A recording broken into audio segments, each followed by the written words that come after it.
จะได้บัดนี้คือเจ้าของนี่คือมียังสิกลับไปพุ่นอยู่บ่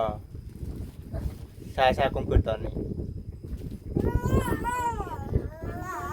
ทางเบิ่งเอ่ออันนี้คือบ่ได้ว่าสิบ่ได้กลับไปเลยแน่เนาะทางเบิ่งทั้งที่ก็สิได้กลับไปลำบากเนี่ยหน่อยนึงแหละเพราะว่าลูกเต่ายังน้อยอยู่คือหลายคือน้อยยังสิลำบากกว่านี้อีกอยู่ดอกแม่ใหญ่ขึ้นมาอีกก็ได้ยิ่งใหญ่ยิ่งมีภาระหลายมีแต่แนวอยากได้คือว่าแหละน้อยครับอันนี้แน่มันจะออกไหมคะเอาลงมากินเอาเข้าใจแล้วบ่วันนี้เพลงอยู่ว่าเพลงดุพ่อกับเพลงเจ้าคือกันแล้วกันพ่อก็ได้แบบนั้นแหละ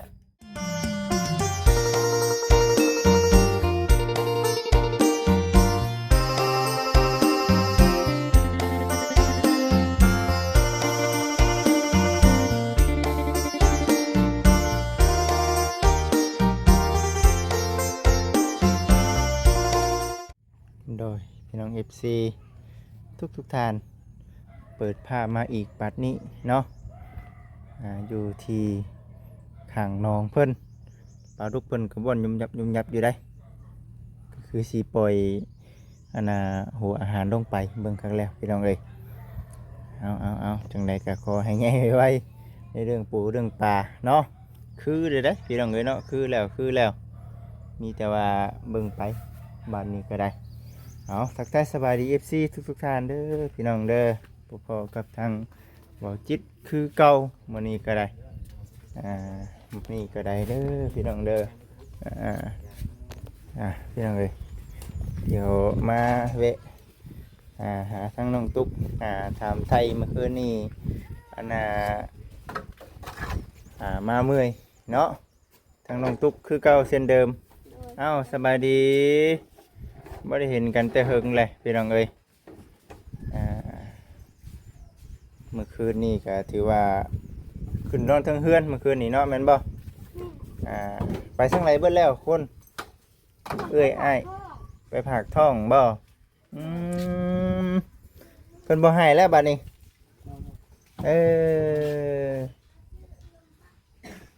นางลำไยบ่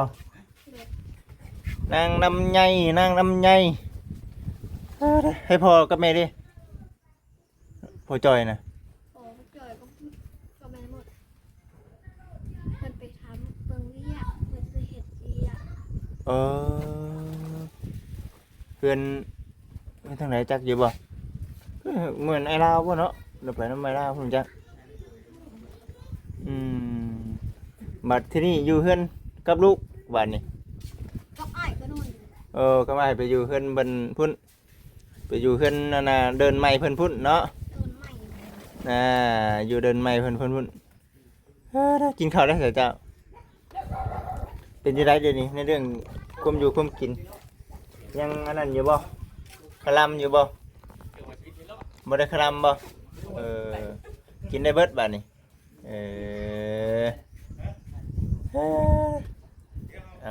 เอาพี่น้องเอ้ยบัดที่นี้ก็เป็นจะได้ระบาดนี่ตั้งแต่มาเพิ่นโทรหาอยู่บ่โทรศัพท์บ่มีเจ้าบ่มีโทรศัพท์บ่เอาที่ผ่านมาก็บ่ได้ดินโทรศัพท์บ่โทรศัพท์ตายโทรศัพท์เสียนี่นี่จับเอามีหยังเนาะคักแน่ดิ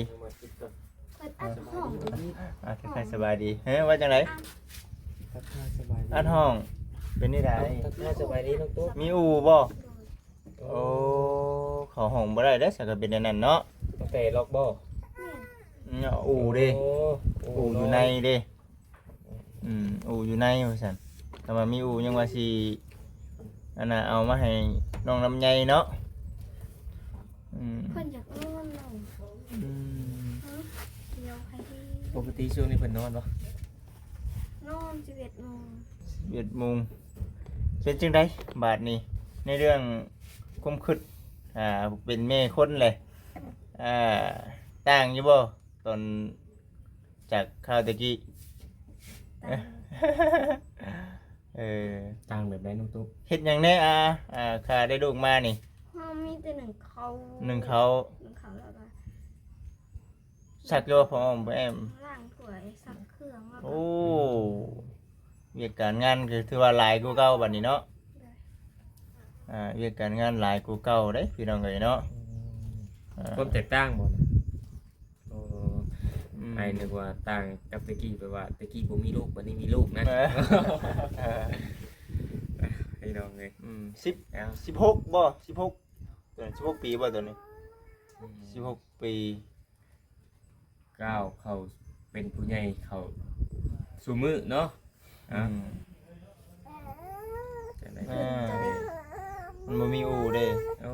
ปกตินอนอู่บ่น้องตุ๊ก นอนอู้ โอ้เป็นอย่างนอนได้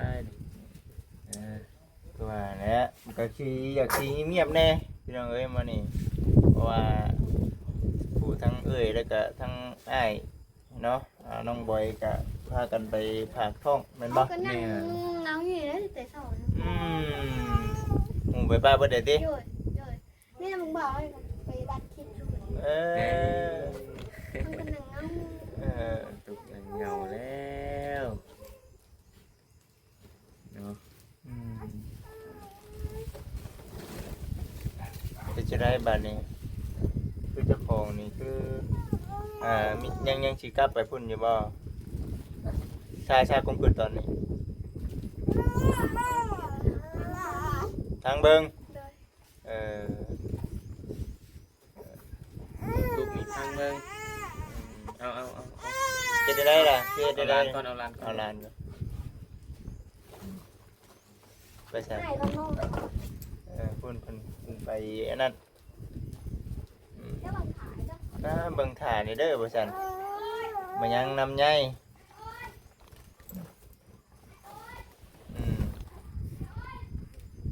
อ่า ให้ย่างไปส่งนี่พูดดิ ฮะไปใช้ ไปส่ง อ้าว จะไปน้ำลุงบ่บัดนี้ ไปน้ำลุงบ่ เออ ให้ลุงเอาบ่ ให้ลุงเอา ให้ลุงเอาบ่ซั่นพี่น้องเอ้ยเนาะไปเลยเอา มา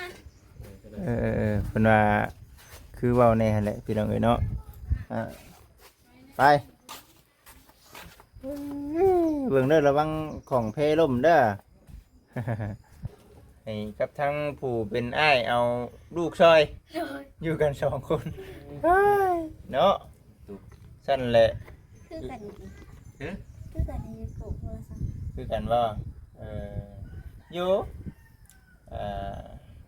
คือทางน้องตุ้งนี่ก็บ่ได้มีโทรศัพท์เลยบ่ได้ติดต่อทางนั้นบ่ได้คือกันหัก ล้านปลาย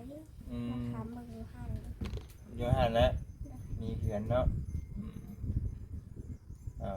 พี่น้องเอ้ยทางเบิ่งเนาะอันนี้คือบ่ได้ว่าสิบ่ได้กลับไปเลยเนาะ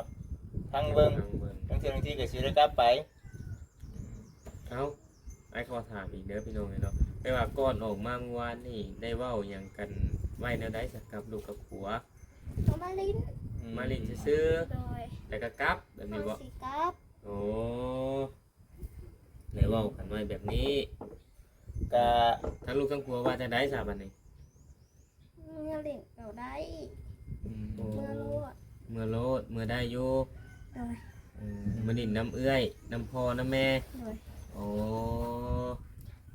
มันก็แนวนั้นแหละพี่น้องเอ้ยเนาะ เป็นเรื่องธรรมชาติเนาะ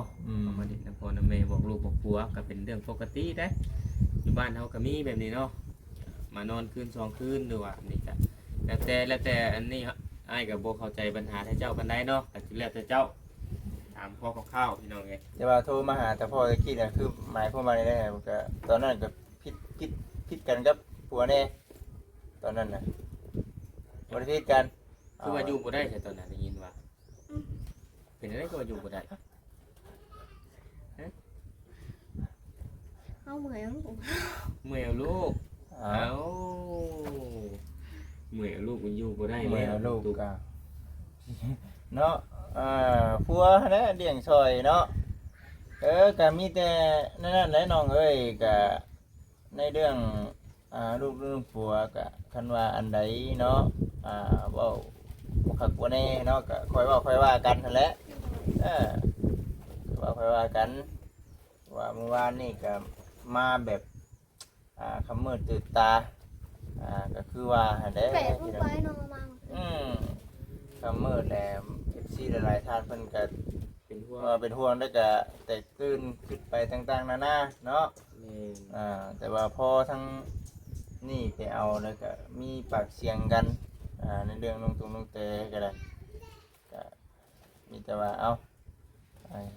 ขึ้นเอาหั่นแหล้วบัดนี้ก็มาแต่เว้นคันว่าอยากมาก็ได้บัดนี้เนาะ แม่น คันอยาก มั มาน ก็ ยาม าก แต่เว้น เด้ มันขับหนีเมื่อวาน เออ ค่ำค่ะขับไปขับไปนั่งถามผู้บ้าน เจ้านางขาเพิ่น เลย เนาะคันว่ามาเยี่ยมมายามมาดินมาเอ็นชื่อกับห้องเทือนในบ้านเนาะ บ่ฮอดดอกจิต เนาะ ถ้าเป็นอยู่บ้านเฮาน่ะบ่ฮอดได้ บ่ฮอดได้เนาะ เอาบอกลูกบอกผัวแล้วก็คือจบ บอกลูกบอกผัวบอกพ่อบอกแม่ก็แล้วแหละบ่จำเป็นต้องห้องเทือนในบ้าน จิมือเล่นเด้อจักเช้าจักมื้อจักคืน2คืนก็ว่าไปหั่นนะ เพื่อนห่วงมอนิน้อยนี่ไว้ ห่วงหมดน้อยๆไว้ เป็นห่วงหลาน ห่วงหลาน ทางห่วงเป็นห่วงลูกก็เป็นเรื่องปกติแต่ว่ามาอยู่น้ำพี่ก็แพงคือกันเนาะ เอา แพงคือกันเบิดนั่นละพี่น้องเอ้ยเนาะ ทางนี้ทางนั้นแล้วเนาะ เออ แพงคือกันนั่นแหละเด็กนอนสร้างว่าแท้เฮ้ยได้นอนอยู่บ่เมื่อคืนนี่ นอนก็ดึก12 โมงเขา1 โมงอ่ะ เป็นให้กินนอนดึกแท้ มันรับบ่ เพื่อนให้ ผู้น้อยนะผู้น้อยนะให้ เลย เออก ระตุนเพื่อนจมเลย หนักบ่หากกินนมแม่เด็กน้อยนะนมชงบ่ได้เคยกินบ่ ลูกของน้องตุ๊กให้เมื่อคืนนี่ ที่น้องเต๋ว่าอยู่ แม่นบ่ เกือบบ่ได้นอนเลยว่ะเข้าลุกมาผูกแขนเอาเห็นบ่ นอน อันนี้ ผู้เกิดในจังเช้า ก็ชอบแย่งเขานอน ผูกแทบไม่ได้นอนทั้งคืน นั่นก็เป็นเนาะนั่นคือว่าเด็กน้อยพี่น้องเนาะมันต่างบอนต่างทีนี่เด้เพิ่นเคยมานอนอยู่บ่ นอน บ่เคยมานอนจักเทื่อ เปลี่ยนแผนที่เนาะสเปกของแปลกตา อืม มาอยู่พี่อาจสิมืดบ่หรือว่าจะได้อันนี้อยู่พุ่นใช้ไฟฟ้าเนาะ บอกให้ปิดไฟนอน อยู่พุ่นกับปิดไฟ เปิด ปิด ปิดคือกัน มันมืดเลยพี่ เปิดกลัวอยู่พุ่น นั่นแหละฉันพี่น้องเนาะมื้อนี้ก็บ่มีหยังหลายหรอกก็มาอัปเดตเฮือนชาวนนเป็นทั้งเฮือนน้องโอเพิ่นนั่นแหละเพราะว่าเห็นทางในลาวแล้วก็เว้าเรื่องงบประมาณอยู่เนาะมาอัปเดตเบื้องก่อนมาซั่นน่ะนะพี่น้องเอ้ยเนาะก็พูดแหละ อยากเข้า หึ อยากเข้า อ้าว นี่เด้กระปุ้นนี่เด้กระปุ้นกินได้แล้วอ่ะ คนได้ แตงด้วยแหละแตงกินแหละแม่น มียาเมื่อกี้ไหน นี่แหละอยาก เรา กิน เป็นคนเจริญอาหาร กินอาหารดุแท้ อันน่ะบ่แซนเพิ่นซื้อหยังก็ซื้อกระปุ้นเนาะซื้อกระปุ้นมา คุณมาผัก เมื่อยเอาลูกติ มือลูกก็โทรหาพ่อว่าอยู่บ่ได้แล้ว วาย ตกใจเบิด โอ้ เนาะ ยก็ว่าให้ตกใจกว่าเนาะ เนี่ย เออ แบบนี้เด้น้องเลยลำบากแน่หน่อยหนึงแหละเพราะว่าลูกเต่ายังน้อยอยู่ หลายจะนอน ยังสิลำบากกว่านี้อีกอยู่ดอก แม่ ใหญ่ขึ้นมาอีกก็ได้ยิ่งใหญ่ยิ่งมีภาระหลายมีแต่แน่อยากได้คือว่าแหละ น้อยครับอันนี้เน่ เข้าใจออกเลยค่ะเอาใหม่ กินอยู่พุ่นได้กินอยู่บ่นี่ กินเราซื้อกินเมื่อวาน เชื่อว่าได้กินนะเนาะ คือกินอยู่ เฮ็ดจังแน่ซะนอกจากเอาลูกอยู่บ้านพุ่นน่ะเอาอันนี้คือขอถามเด้อแบบว่าที่หลายๆท่านก็คือสิอยากรู้อยู่เพราะว่าบ่มีไปอัปเดตถามไทยเนาะแม่นบ่ เฮานะ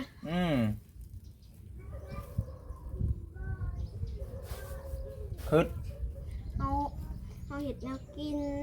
ได้กินให้ไปให้ปู่ให้ย่าบ่ ให้ผัวเฮา ให้ผัวอืมกินให้อยู่ให้กินให้ผัวไปเฮ็ดเวียกคือเก่า เห็ดเวียก อืมเฮ็ดอยู่เฮ็ดกินอยู่เพื่อนนั่นน่ะวะ หน่อย อยู่สองคนกับลูกบ่ กับย่า กับย่า กับปู่ กับปู่พร้อมเพิ่นอยู่เพื่อนหลังเก่านี่บ่ ที่ร้านไหน อยู่เพื่อนปู่เนาะ แม่นมันปูนล่ะ อืม อืม เฮ็ดเอาแหล้วเฮ้ยคือเว้าแน่แหล้วมันก็มีหลายอย่างหลายแนวแหล้วสิต้องเฮ็ดคือเว้าแน่แหละครอบครัวให้ฉันสิเป็นสิว่าครอบครัวเนาะ มี อืม หัวตับเหนือคืน หัวต่ำ บ่เชิญเพิ่นสิสูงกว่านี้เนาะ เออเอาเพิ่นมาอันนั้นพี่น้องเอ้ยเนาะเพิ่นมาเยี่ยมยามก่อนช่วงนี้แต่ว่าสิกลับไปหาผัวมื้อใดอันนี้ก็ยังให้คำตอบบ่ได้บ่ หน่อย เอออืมแต่ว่าในใจนี่แต่ว่ายังสิกลับไปอีกอยู่เนาะแม่นบ่ หน่อย อ๋อนั่นแหละพี่น้องเอ้ยเนาะเอา หลายเนาะ เบิ่งไปซั่นพี่น้องเอ้ยเนาะกินหลายๆจังมีเหือมีแฮง เอาลูกเอาเต้าเออ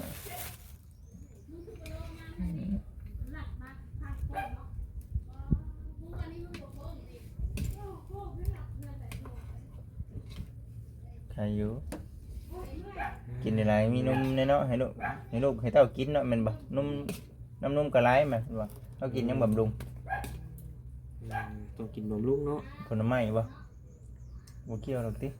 บ่ฮู้คือกันนี่ บ่ฮู้คือกัน เพราะว่าตอนนั้นนี่แม่น้องแพทย์เพิ่นสิบ่ได้กินนมของแม่หั่นนะกินนมกล่อง เก่งเนาะเดี๋ยวเนาะหา กินนมกล่องก็เก่งเนาะ โอ้หานมหา เฮ้ย เงินซื้อนม จิต กล่อง ไป เนาะ ได้ ฮะ แพงกล่องอะ แพงบ่ แสนป่าย แม่น ถ้าอายุมันแพงกับลูกกับหูจักเลือก หูจักเลือกกินเนาะบางคนก็บ่กินบางคน กินนมแม่ อืม ดีแล้ว จังบ่ได้เสียเงินซื้อเนาะ ต้มมะนาวก็มี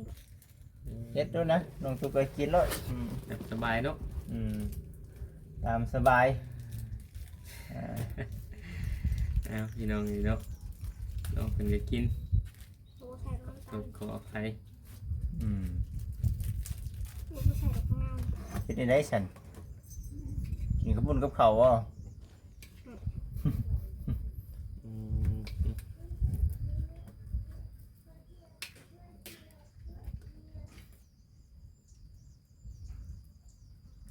จักมุงทางเอ่ยเพิ่นสิมา ยัง เปรี้ยวมะ ไปพากอยู่ไสก็ ยูเซโน อ๋ออยู่ไสโนนี่ หมู่เมืองว่าซั่นล่ะ อืมมีแถวหัวเมือง เป็นคนเผาเพื่อนถ่าบัดนี้เนาะอืมเป็นคนเผาเพื่อนถ่า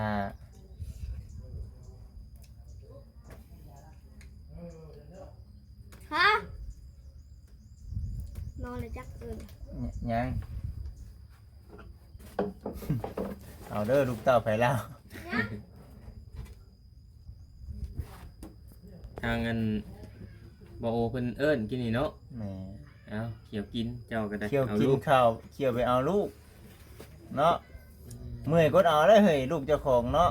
แม่ อ่า เอาอันปู่ย่าเพิ่นก็บ่ได้เอาซอยบ่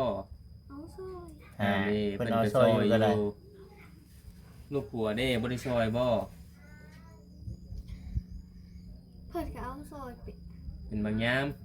เลย ก็ธรรมดาแล้วเนาะ ยามไปเฮ็ดเวียกอะเฮ็ดได้ลูกผัวก็ได้ อืม ยามกลับมาก็เอาซอยเอาลูกเอาเต้าซอยก็เป็นเรื่องธรรมดาแล้วน้องเอ้ยบ่แม่นสิเมื่อยเอาลูกเอาเต้าแล้วสิโทรหาพ่อว่าอยู่บ่ได้บ่เป็นได้ บ่ได้เนาะ แม่ ผู้ใหญ่ผู้เป็นพ่อได้อยู่บ่ไกลๆยังมาบ่มีเงินมีคำมาก็ยังโอนไปหากันแต่พุทธพื้อ เออ อืมมัน ความลำบากอันนี้แหละบ่ต่างพ่อแม่เลี้ยงเฮามาก็สิทำนองเดียวกันเนาะให้คิดเอา เข้าใจแล้วบ่บัดนี้อืมเพลงอยู่ว่าเพลงลูก แห้ง พ่อกับเพลงเจ้าคือกันแล้วกันพ่อก็ได้แบบนั้นแหละ เออ